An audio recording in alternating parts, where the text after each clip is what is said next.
Tinawag ng kampo ni Vice President Sara Duterte na imposible ang mga paratang laban sa kanya nang nagpakilalang bagman niyang si Ramil Madriaga. May ebidensya rin umano ang kampo ng bise na nagpapatunay ng motibo ni Madriaga. Nakatutok si Marisol Abduraman. Naghain ng reply affidavit sa Office of the Prosecutor sa Taguig ang abogado ni Vice President Sara Duterte na si Attorney Paulo Panelo bilang sagot sa counter affidavit ni Ramil Madriaga. Si Madriaga ang napakilalang bagman di umano ng bise. Sabi ni Panelo, hindi nasagot ni Madriaga ang mga ebidensyang nakalatag sa complaint affidavit ng bise. Imposible yung mga pinaparatang ni Ramil Madriaga laban sa kanya. Nung naglatag siya ng karagdagang ebidensya, lalo siyang nadiin kasi na-discover namin na nagsisinungaling na naman siya.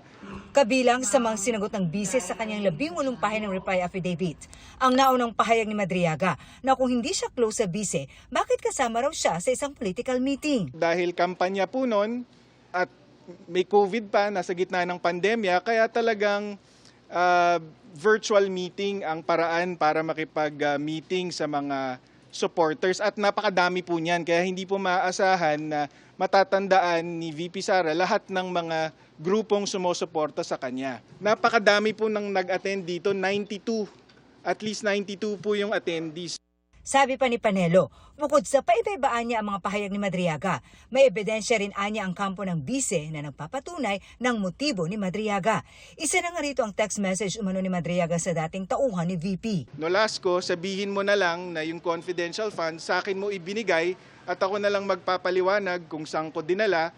Huwag ka mag-alala sa akin, hindi makakalabas ako ng kulungan kasi mag-state witness ako laban kay VP Sara.